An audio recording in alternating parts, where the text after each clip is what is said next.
Csengersima a szatmári síkság délkeleti részén található, a 49-es főút mellett, melynek története a 12.-13. századra nyúlik vissza. Ezt leginkább a máig fennmaradt Árpád-kori temploma testesíti meg. A történelmi idők során lélekszáma sokszor változott, jelenleg 669 fő.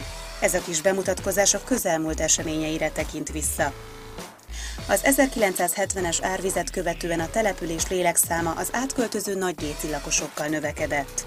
Ebben az időben Hajnal Árpád iskolaigazgató vezetésével színes kulturális élet zajlott, amelynek csúcspontja a Röpői Páva televíziós versenyen való részvétel. Az énekegyüttes több településre, a környező országokba is eljutott, sőt többször szerepelt Belgiumban is. Nagyobb léptékű fejlődése az 1989-es rendszerváltozásra tehető, amikor is vezetékes gáz, telefonhálózat, majd a szennyvizet elvezető csatornarendszer került kiépítésre.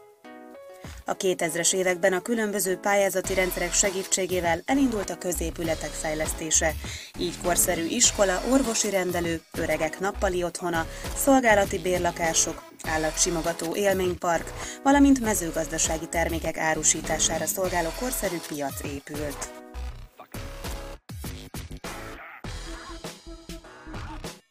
A faluban több szálláshely is található, az élményparkban 47 fős, a református ifjúsági házban pedig 34 fős hellyel és ellátási lehetőséggel. Az állatsimogatóban különböző tanösvényeken kihelyezett iskolai foglalkozásokra is lehetőség van, bentlakással, teljes ellátással.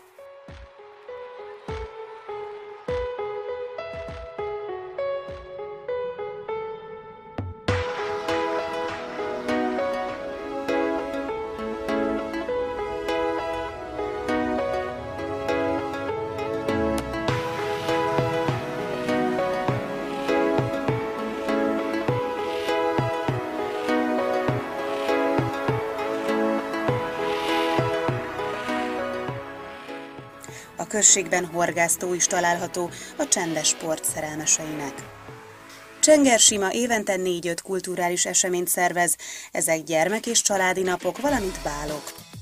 Jelenleg a legnagyobb kulturális és sportesemény a foci csapat felkerülése a megyei másodosztályba.